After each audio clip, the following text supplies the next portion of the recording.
Entrou, vamos. Olá, tudo bom?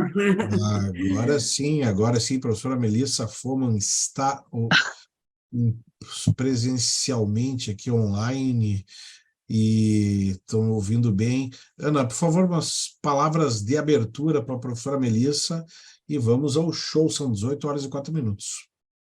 Bom, bem-vinda, professora Melissa Foman. De novo, um prazer estar aqui com a gente no time de elite, além de minha grande amiga, parceira aí de muito tempo, né, nessa área editorial. A professora Melissa é advogada, é presidente da Comissão de Direito Previdenciário do IBDFAM e adjunta da diretoria científica do IBDP, Instituto Brasileiro de Direito Previdenciário.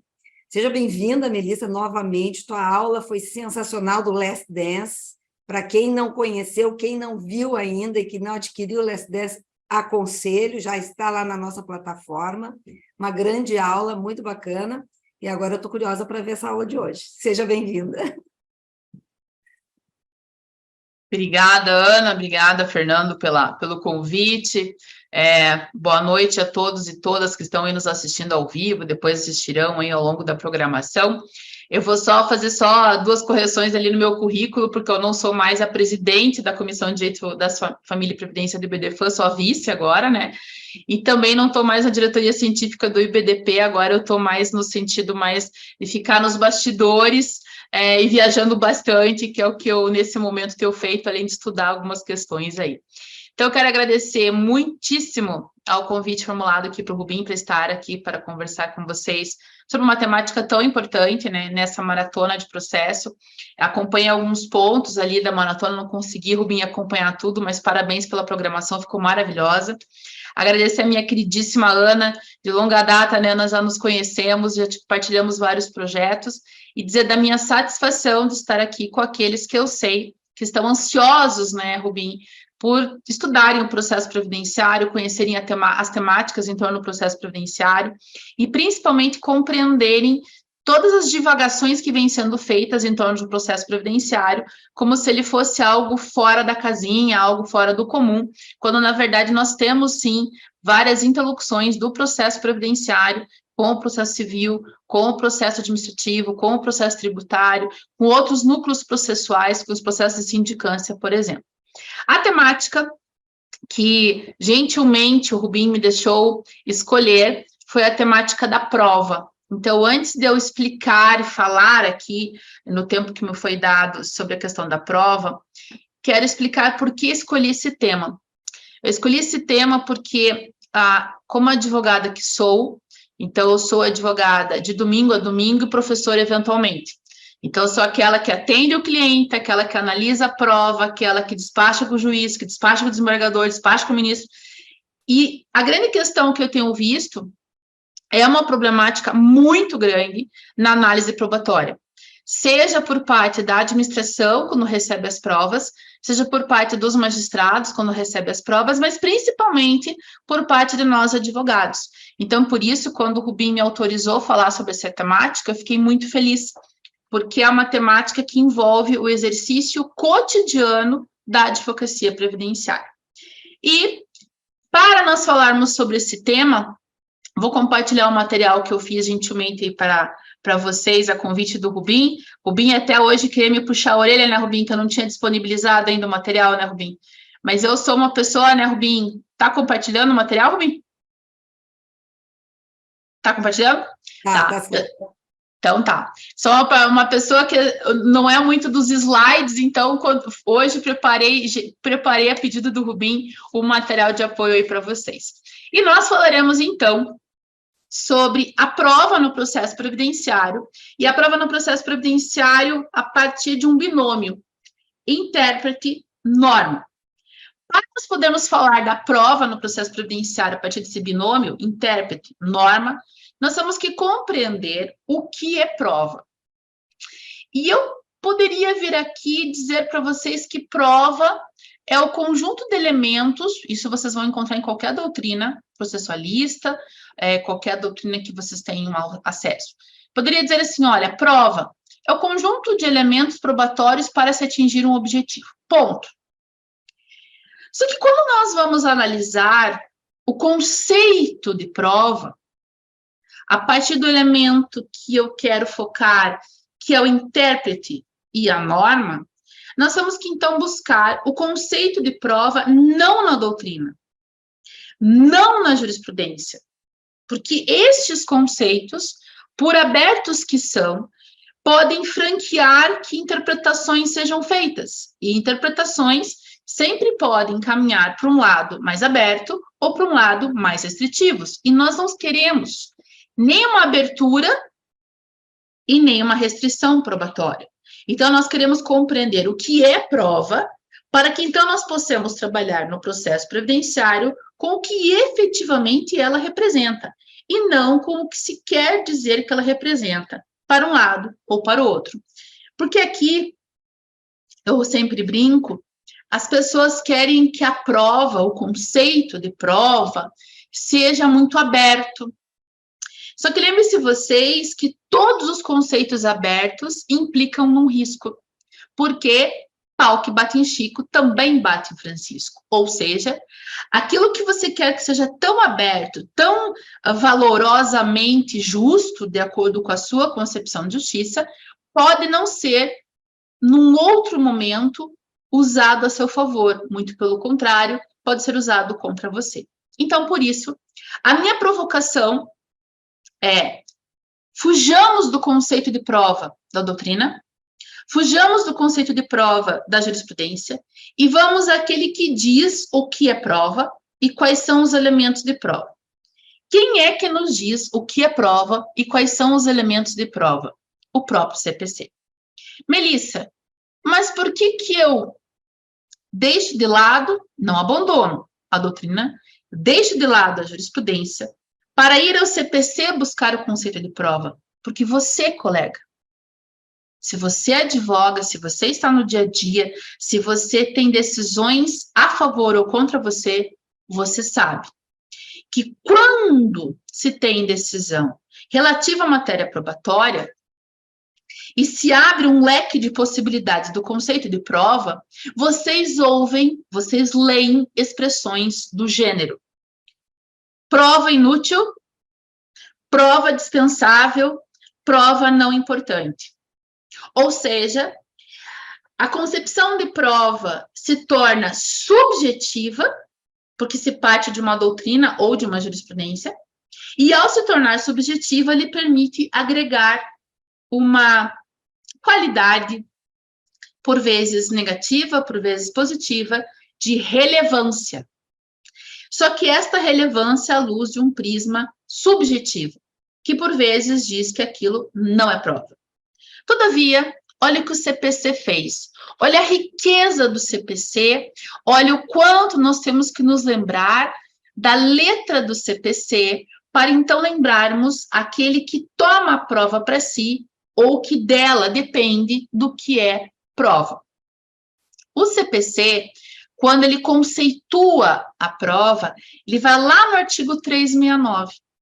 Melissa, mas eu não consigo ver no artigo 369 esse conceito que você está falando de prova. Vem aqui comigo. O artigo 369 diz assim: as partes têm o direito de empregar todos os meios legais, bem como os moralmente legítimos, ainda que não especificados nesse código, para provar a verdade dos fatos, em que se funda o pedido ou a defesa e influir eficazmente na convicção do juiz. O que significa dizer que disso nós tiramos o conceito de prova, que não é aquele conjunto abstrato, que por vezes a doutrina tenta levar para um lado ou para o outro, que não é aquele conjunto de elementos que se entende como prova documental e acabou, caput. Como se aquilo fosse estrito e fechado. Não. Prova, de acordo com o conceito do CPC, do Código de Processo Civil, é o instrumento eficaz para comprovar a verdade dos fatos que você elegeu. E veja que a expressão que eu uso, a verdade dos fatos que você elegeu. Por que eu uso a expressão você elegeu? Porque lembre-se que o direito, ele é dinâmico. Então, o que é verdade para uma pessoa diante de um fato pode não ser verdade para outra pessoa diante daquele mesmo fato, como nós veremos. Então, por isso, quando alguém diz a vocês, eu não aceito este pedido porque esta prova não é prova, ou porque esta prova não tem relevância, ou porque esta prova não é admitida no direito, vocês têm que embargar essas decisões, ou, se for o caso, agravar, a depender da situação, ou, se for o caso, apelar ou fazer recurso nominado, colocando na sua preliminar o conceito de prova do artigo 369.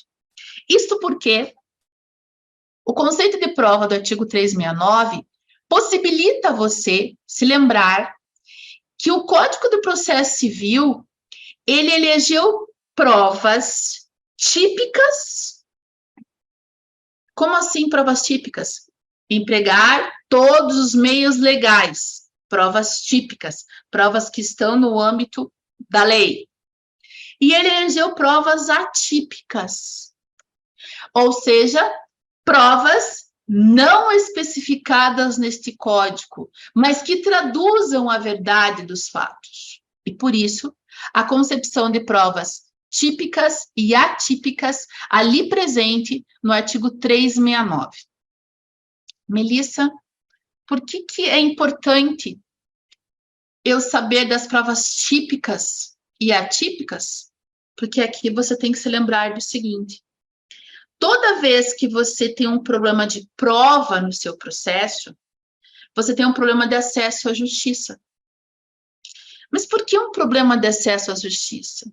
Porque se nós formos a Carnelucci, se nós formos aos processualistas tradicionais, ou se nós formos aos processualistas mais modernos, e aqui cito as nossas grandes referências processuais, que são Fred Didier, Mitidiero e tantos outros que aí estão aqui especificamente no Paraná, destaco Marinoni, ou ainda no parte do processo previdenciário, o grande mestre do processo previdenciário brasileiro, aquele que preceitua a autonomia do processo previdenciário brasileiro, professor José Antônio Savares. Quando você vai à leitura de qualquer uma dessas obras, você permite a observação que tangenciam sempre o acesso à justiça. Carnelucci era mais preciso ainda, né? Carnelucci dizia que não há como você falar de acesso à justiça se você não permite a produção da verdade probatória dos fatos. Então, por isso, que quando você tem uma discussão que envolve prova, é impossível, é impensável você não ter um recurso em qualquer uma das suas modalidades, embargo, recurso nominado, apelação, recurso especial, recurso extraordinário, o que for, que não tenha como pressuposto fundamental o 369 do CPC, juntamente com o acesso à justiça, direito fundamental, previsto constitucionalmente e importante, que está dentro do âmbito dos direitos humanos. E aqui é bem importante nos lembrarmos da fatia de importância quando se fala de um direito humano e quando se fala de um direito fundamental. O acesso à justiça, ele é o plus, ele é um direito humano, porque é ele que permite que você diga da aplicação ou não do direito. E por isso, quando o 369 conceitua a prova como o instrumento da busca da verdade dos fatos que se quer demonstrar, ali nós temos, então, o acesso à justiça sendo resguardado em suas modalidades mais amplas possíveis, e por isso provas típicas, aquelas que estão no CPC, e provas atípicas, aquelas que por derivação podem vir a atestar aquela verdade dos fatos. Só que nós temos que falar em verdade, provas que podem vir a atestar a verdade dos fatos. Só que quando que o CPC nos diz que nós não precisamos da prova. Nós não precisamos buscar atestar a verdade dos fatos, porque eles por si mesmos já atestam essa veracidade. O CPC te deu essa resposta.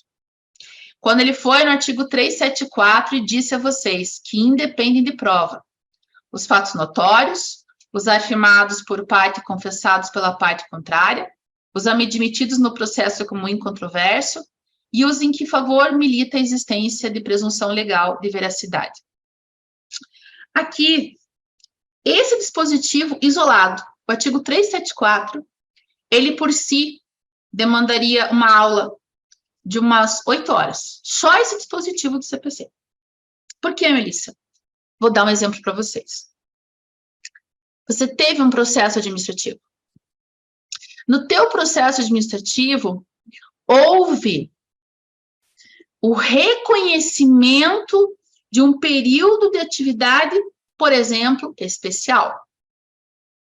Este reconhecimento desse período de atividade especial se deu em sede de recurso junto à Junta de Recursos ou à Câmara de Julgamento, CRPS.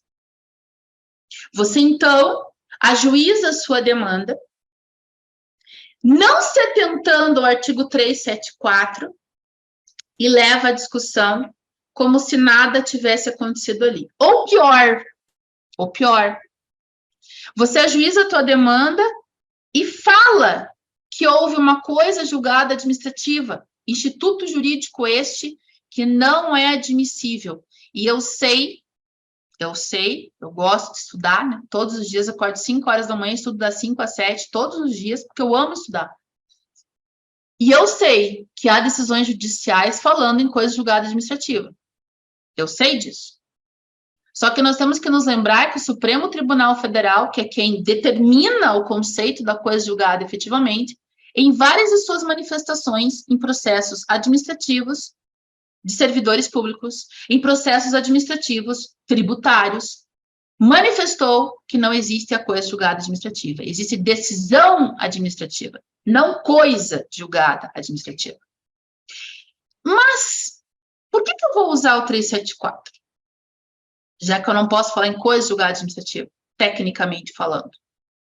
Mesmo sabendo que tem decisão judicial reconhecendo isso, mas que eu corro o risco de chegar lá em cima e perder. E daí eu tenho que pensar no planejamento estratégico. Eu não quero perder o processo. Eu não quero ter uma decisão favorável para chegar lá na frente e perder o processo. Eu quero ganhar o processo. Para ganhar o processo, tem que lembrar o seguinte. Você não pode falar em coisa julgada administrativa.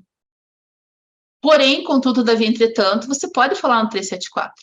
Você pode falar no 374 quando, no inciso 2, diz afirmados por uma parte e confessados pela parte contrária. Quando no inciso 3 diz admitidos no processo como incontroversos. Quando no inciso 4 diz em cujo favor milita a presunção legal de existência ou de veracidade. Por que você pode isso?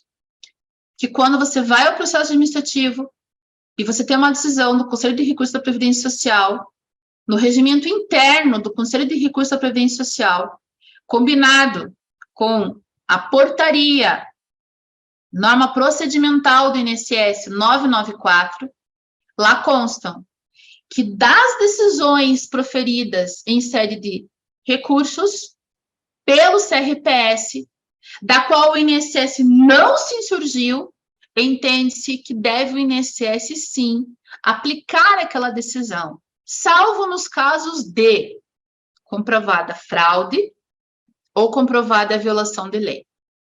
Isso significa dizer que você tem um instrumento probatório já pré-constituído aqui, quando você tem uma decisão, sim, do Conselho de Recursos da Previdência Social.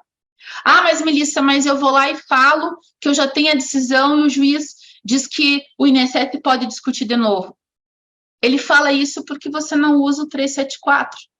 Ele fala isso porque você não usa o regimento interno do CRPS. Ele fala isso porque você não usa a portaria 994 de 2022. Ele fala isso porque você não usa a Instrução Normativa 128 de 2022. Ele fala isso porque você não usa a LINDB Lei de Introdução aos Normas do Direito Brasileiro, que em seu artigo 24 diz que, em havendo uma decisão administrativa, aquele órgão titular da decisão administrativa não pode vir a questioná-la, salvo se tiver comprovação de mudança de entendimento motivada por uma fraude ou por má interpretação, má aplicação de uma lei. Por isso, colegas, quando se fala do 374, a riqueza de elementos probatórios ali, a partir de um processo administrativo com decisão, é muito grande. Mas, falando nisso, quais são, Melissa, os elementos típicos probatórios? Quando o CPC fala no 369, legalmente previstos, quais são esses elementos típicos probatórios? O CPC diz a vocês: olha, eu entendo como elementos de prova, elementos probatórios. E ele diz mais, ele diz sobre a tríade da prova. Então, o CPC ele não se conformou em dizer quais são as maneiras, modalidades de probatórias. Ele falou e disse mais, disse para vocês a tríade da prova. Como assim, Melissa? Quando se analisa o CPC, se tira do CPC que ele elegeu como provas típicas, lembrando, ele não elimina as provas atípicas. Ele elegeu típicas, mas ele permite as atípicas. Aquelas que não estão ali dentro do CPC e que, porventura, você acaba descobrindo que tem. E ele elegeu como provas típicas, aquelas que nós conhecemos. Depoimento pessoal, prova testemunhal, prova documental, confissão, inspeção judicial. Sobre essas eu nem vou tecer comentários, porque essas são os chavões, né? Eu falo assim que é o trivial do trivial. Quando alguém fala de prova, e geralmente eu questiono alguém nas minhas mentorias, o que você entende por prova? A resposta, em regra, é prova documental, testemunhal e pericial. Daí eu já sei que eu vou ter que trabalhar com a pessoa o artigo 369 e o 374, os outros também, mas esses dois principalmente. Por quê? Porque o senso comum formou este juízo de que prova é documental, é testemunhal e é pericial. Todavia, não é o que o CPC diz. O CPC ele faz um núcleo muito maior, muito mais abrangente. Dentro do núcleo abrangente, eu quero destacar 2 elementos. Os demais elementos eu deixarei ali com o professor Rubim, para que ele, nas aulas maravilhosas dele aí do time de elite, ele trabalhe com vocês. Mas 2 eu vou trazer aqui para a minha fala. Um é a dita prova emprestada. E o outro é a exibição do documento. Por que você escolheu esses 2, Melissa? Porque são os 2 elementos mais importantes na análise de prova previdenciária.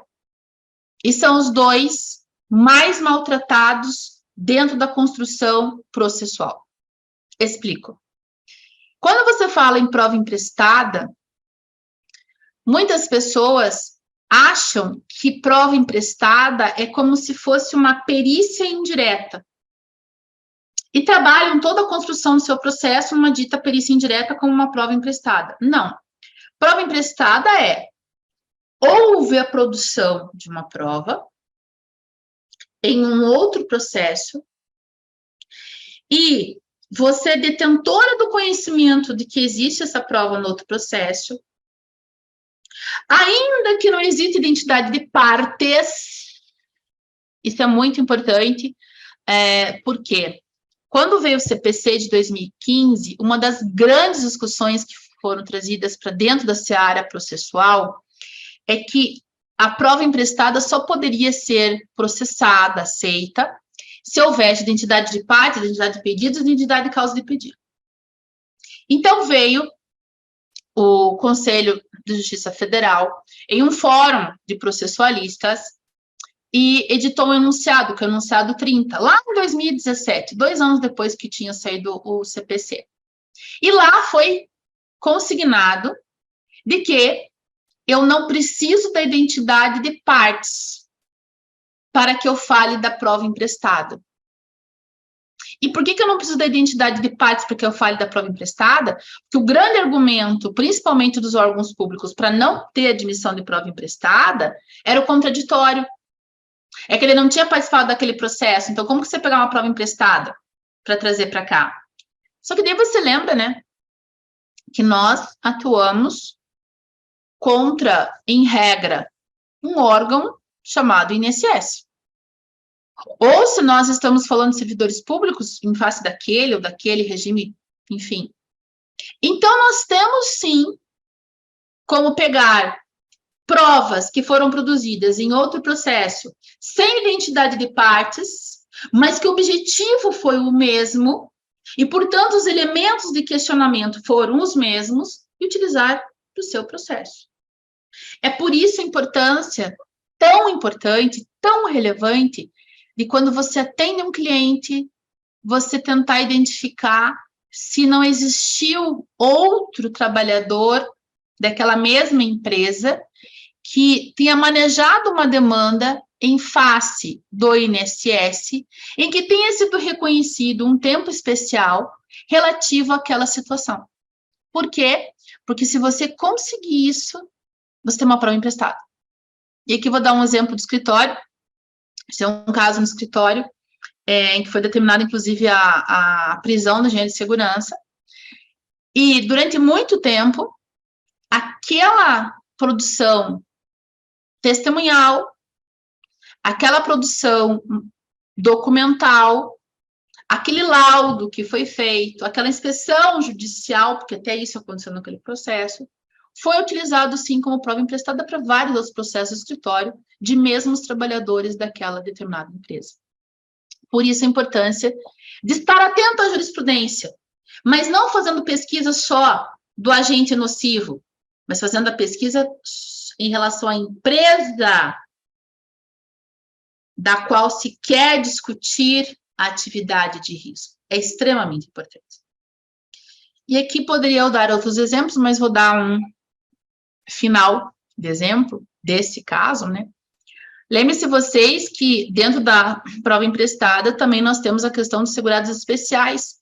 Todos os processos que foram feitos para irmãos, para os pais, para os filhos, valem como prova emprestada. E a segunda que eu quero chamar a atenção, a exibição.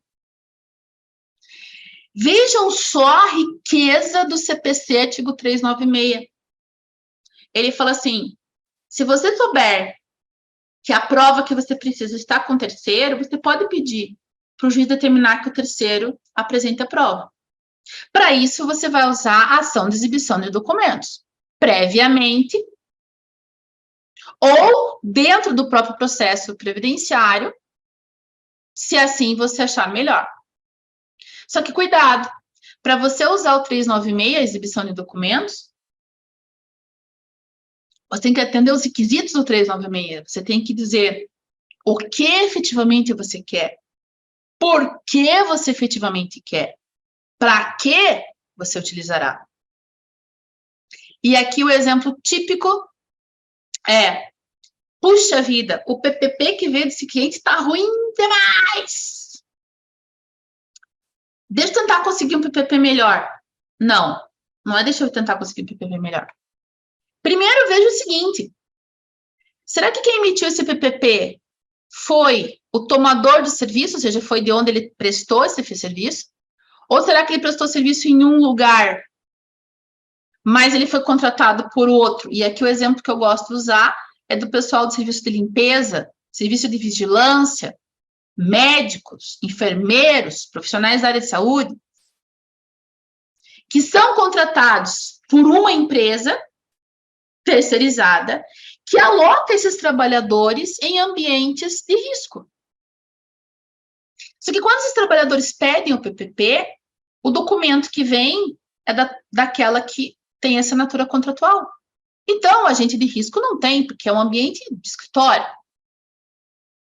E daí você pega o PPP e fica brigando com aquele que é o que assinou a carteira da pessoa, que é o que assinou o PPP. Não, não é com ele que você tem que brigar. Não é com ele, porque a norma diz que ele tem que emitir o PPP com base no LTCAT de onde a pessoa prestou o serviço. Então, você sabe onde ele prestou o serviço. O que você tem que fazer? Ação de exibição de documentos para que aquela pessoa, onde aquele cidadão prestou o serviço, apresente o LTCAT. Por quê? Porque você tem que dizer na ação. Por que você tem que pedir isso? Olha, excelência, eu preciso disso porque a lei determina que o empregador dele para fazer o PPP tem acesso ao LTCAT, ele não está tendo. Qual a utilidade disso? O 396 pede. É que se tiver o LTCAT, ele vai conseguir fazer o PPP fidedigno, senão aquele PPP é falso. E aqui, lembro a vocês, o maravilhoso Diego Henrique Schuster, né, o grande estudioso da coisa julgada previdenciária, da questão probatória previdenciária, a importância dos alertas que o Diego sempre faz. Cuidado para vocês não terem a prova na mão e deixarem ela escorrer. E é o que tem acontecido muito nas aposentadorias especiais, quando não se usa ação de exibição de documentos. E daí disso nós chegamos à tríade. A prova, ela tem que ter objeto, então você tem que saber para que você quer a prova. Aliás, perdão, qual é o objeto da prova. Você tem que ter a finalidade, para que você quer a prova e quem é o destinatário. Melissa, então eu sei. Prova é o documento. Ah, finalidade, eu quero provar que ele estava numa atividade de risco, por exemplo. Destinatário é o juiz. Respondeu tudo errado. Por que respondeu tudo errado? Pessoal, o objeto, o que, pode não ser um documento. O objeto pode ser uma foto. O objeto pode ser um galão de gasolina. O objeto pode ser um odor. O objeto pode ser um filigrama. O objeto pode ser um fio de cabelo. O objeto pode ser um celular. O objeto pode ser um creme de mão. O objeto não é necessariamente um documento. E aqui dou um exemplo para vocês. Você quer provar atividade especial do teu cliente. O teu cliente disse para você qual produto ele produzia. Você vai no mercado, compra o produto e fala assim, excelência, está aqui a descrição do produto. Na descrição do produto está que ele estava exposto a feniltinalina. Ah, isso é agente nocivo? Agente cancerígeno? Então, eu não tenho um documento qualquer, eu tenho uma prova material. Eu tenho o produto que resultou do processo produtivo em que consta nele a descrição de que ele tem, na produção dele, um elemento cancerígeno. Isso daqui não é cancerígeno, tá? Isso aqui é meu creme de mão, tá? Ele não é cancerígeno, senão eu não estaria usando, tá bom? Por favor, né? Mas eu quero dar o exemplo para você de produtos que vocês podem levar. E aqui, quando eu falo do cheiro, às vezes você fala assim, puxa vida, como assim o cheiro? Eu vou dar um exemplo para vocês. Tinha uma empresa, tem uma empresa, né? Em que uns 800 metros, 1 quilômetro antes de você chegar na empresa, você já sente o cheiro insuportável do produto químico que ela produz. E o PPP dos trabalhadores saía como louco, super bom, beleza. O que eu fiz? Print do Google, em que nos comentários acerca daquela empresa consta que as pessoas passam pela rodovia e as pessoas vão lá no Google, quando fazem a avaliação da empresa, e colocam lá que o cheiro é insuportável, que imagina os trabalhadores que trabalham ali, como é que eles aguentam trabalhar, que dá dor de cabeça só de passar na rodovia quando está passando na frente da empresa, que aquele agente químico é muito forte, bababá, bababá. Então, eu não tenho uma restrição de analisar um PPP. Eu tenho elementos fáticos que estão no sistema público de acesso. E mais, eu tenho elementos probatórios no seguinte sentido: excelência, eu quero uma inspeção lá porque eu quero que 1 quilômetro antes o doutor diga que não vai sentir o odor do produto químico que causa todos os danos naqueles trabalhadores daquela empresa. Objeto. Finalidade. Por que eu quero aquele produto? Por que eu quero aquele odor? Por que eu quero aquela prova? Porque eu quero provar a exposição ao risco, ou que é segurado especial, ou que ele trabalhou. E quem é o destinatário dessa prova? Se você respondeu que é o juiz, aí você tem um problema. Porque se for o juiz, então você tem problema na medida em que você busca interpretação e não compreensão. Por que isso? Aqui eu trouxe essa charge da Matilda, que eu acho que ilustra muito o que eu quero falar. Porque o meu tema é intérprete e norma, né? E aqui, para aqueles que, por acaso, esteja com a imagem borrada, a charge está falando assim, a Matilda falando pro Manolito. Você não fez a lição de casa e por isso tirou nota baixa de novo. Como você é pirambaba, Manolito? Manolito responde, Matilda. Pirambaba? Eu? Quem é pirambaba? Eu? Pirambaba? Manolito continua. Pirambaba é você, entendeu? Você que é pirambaba, você que é todo, né, agressivo. E daí Manolito vira e fala assim, escuta, Mafalda, o que é pirambaba? Isso é o que nós vivemos dentro da questão probatória no processo previdenciário. As pessoas pegam um elemento, dão aquele elemento o nome que querem e dele querem que saia tudo. Então, escolhem uma pirambaba, jogam a pirambaba e querem que o outro lá na frente defina o que é pirambaba. O outro lá na frente não sabe o que é pirambaba. Ele tenta entender o que é pirambaba. E daí, como ele não sabe o que é pirambaba, se ele responder agressivamente ou se ele responder não agressivamente, está tudo valendo, porque ele não sabe o que é pirambaba. É aqui que você tem aquela afirmação em que você fala assim, mas a prova é contundente. Está ali que ele estava exposto ao risco. Pirambaba. Por quê? Porque o destinatário da mensagem não conseguiu extrair essa mensagem. E sabe por que ele não conseguiu extrair essa mensagem? Porque você foi a Matilda. Você jogou a palavra no ar, não contextualizou a palavra, não explicou o intuito da palavra e quis que o outro deduzisse. E o outro, que é aquele para quem você destinou a prova, ele tem que te dar uma resposta. E ele faz igual ao Manolito. Ele vai lá e fala assim, pirambaba, prova? Onde já se viu? Essa prova é inútil, essa prova não se presta ao processo. Ele só está respondendo a forma da provocação que você fez. Pirambaba, confusa. Por isso, nós temos que ter em mente o conceito de compreender e o conceito de interpretar. Para que, então, nós saibamos tratar o destinatório da prova.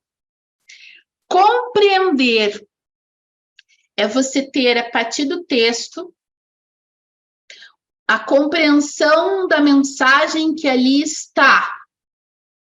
Então, por exemplo, a mensagem te diz assim, olha, as provas no processo civil são típicas e atípicas. Mensagem, compreensão do texto.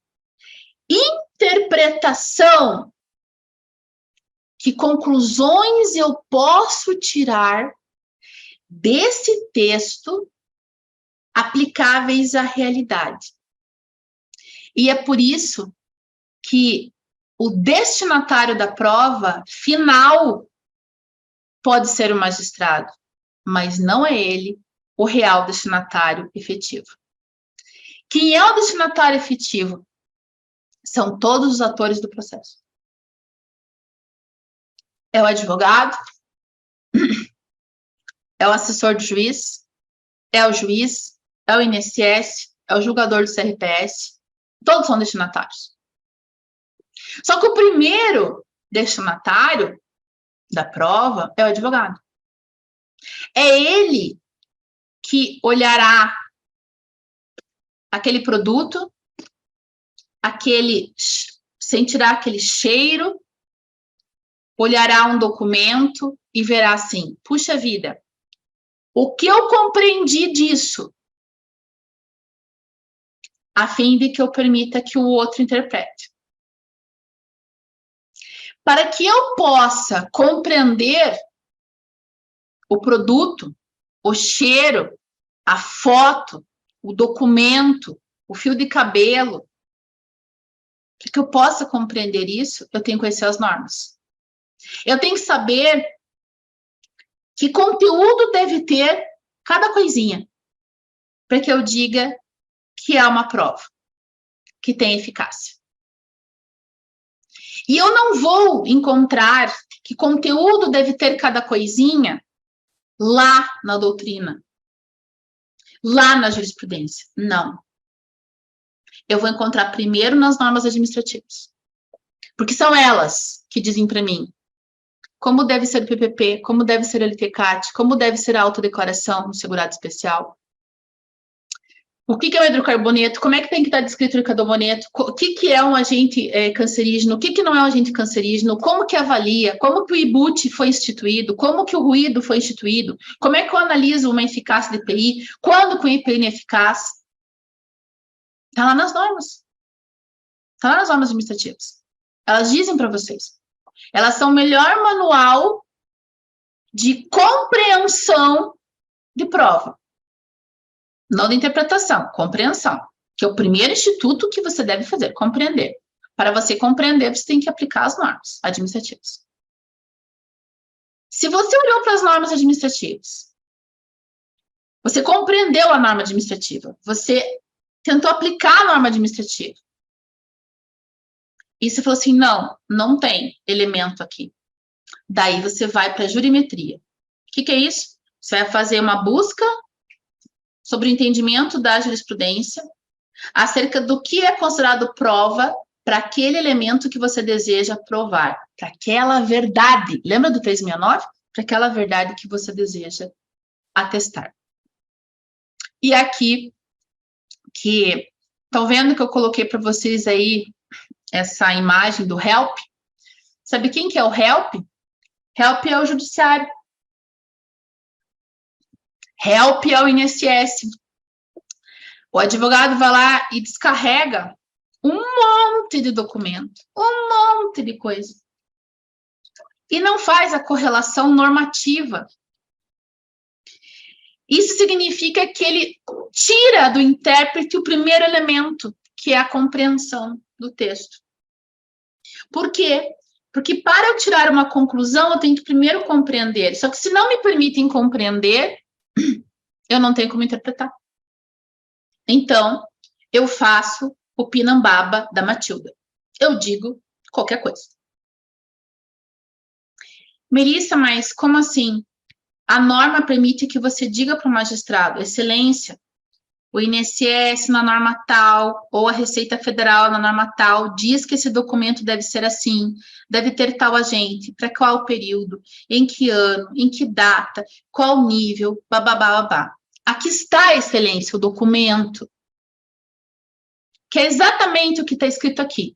Então, magistrado, lê a norma, compreensão. Lê o instrumento probatório, compreensão.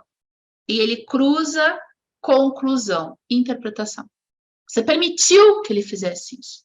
Você permitiu que o INSS fizesse, que o CRPS fizesse, que o Judiciário fizesse. Você permitiu. Aí sim, você atinge o objetivo da minha fala, que é a prova no processo previdenciário entre o intérprete e a norma. Quem fica entre o intérprete e a norma? É o advogado. Mas o advogado, ele não pode se tirar do papel de intérprete, porque ele tem que fazer com que aquele intérprete final, que é o julgador, conheça. E para conhecer, ele tem que compreender. Para ele compreender, você tem que colocar de uma forma clara. Por isso, o procedimento de análise probatória é tão importante. O que é esse procedimento de análise probatória? Cada um pode estipular o seu, quando quiser, no seu escritório, de que forma quiser. A minha sugestão é que você olhe o que você tem de prova. Ela tem conteúdo probatório eficaz ou ela é simplesmente um documento qualquer? Então, sabe aquela pessoa que pega o PPP do cliente? Ah, beleza, tal, tá assinado, ah, beleza, tchau. Ah, ruído, ah, tá, ah, tá, tá. Mas não falou com o cliente para ver se aquele ambiente onde ele trabalhou corresponde àquilo. Não viu foto da empresa do cliente na internet para ver se é aquilo. Não viu qual o produto que é produzido naquela empresa para ver se é aquilo. Pegou um papel que daí entende como prova e quer usar como prova. E pior, reduz a prova material, que é um núcleo gigantesco, a um elemento único, que é a prova documental, e quer usar. Então, o que você tem? Tem força probatória eficaz? O que você pretende fazer para ter conteúdo probatório? Ah, eu pretendo entrar com uma ação de exibição de documentos para que eles me entreguem o LTCAT. Não, eu pretendo entrar com uma ação probatória autônoma para produzir essa prova para poder levá-la madura lá para a ação previdenciária.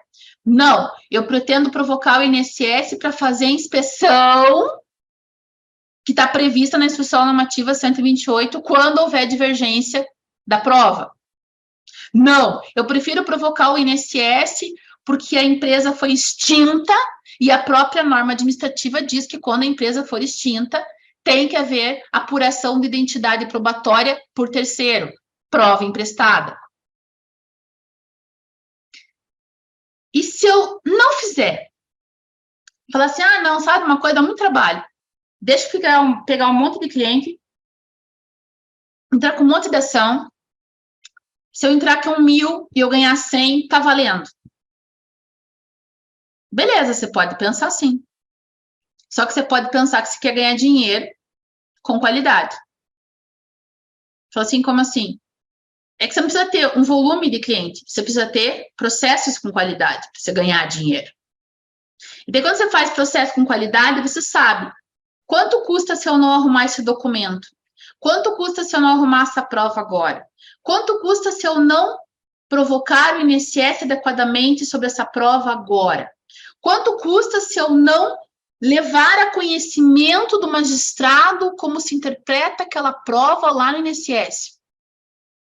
Ah, pode custar que o meu processo fique sobrestado, porque eles vão dizer que eu estou discutindo alguma coisa de ruído, que é o que acontecia com a discussão do NEM, e você nem precisava discutir isso. Pode ser que eles não sobrestem meu processo, mas eles julguem improcedente por entender que aquela prova não é eficaz. Pode ser que eles julguem improcedente porque eu só falei de hidrocarboneto, mas eu tinha que dizer qual era o tipo do hidrocarboneto. Quanto custa eu não conhecer e só querer interpretar o vazio? Por isso, finalizando, é que nós temos um mapa de risco probatório. O que é o mapa de risco probatório? É que está vendo essa imagem do magistrado desesperado, do servidor do INSS desesperado, do julgador da junta ou da Câmara desesperado, pedindo um help, pelo amor de Deus, me socorra com esse monte de coisa que você jogou e que você está dizendo que é prova e eu digo que não é prova? É porque se você faz um mapa de risco probatório e você pega os elementos que você tem e você analisa à luz das normas administrativas e você analisa à luz da jurimetria, você sabe qual é a probabilidade de êxito pelas provas que você tem. E por isso que eu vou me encaminhando agora já para o final, chamando a atenção dos colegas para os 3 elementos fundamentais da minha fala. Elemento fundamental número 1. Não olhe a prova pelo que o senso comum diz. documental, testemunhal, pericial. Ela é muito mais do que isso. 2, não olhe a prova como um intérprete, mas como alguém que tem como pressuposto compreender para poder interpretar.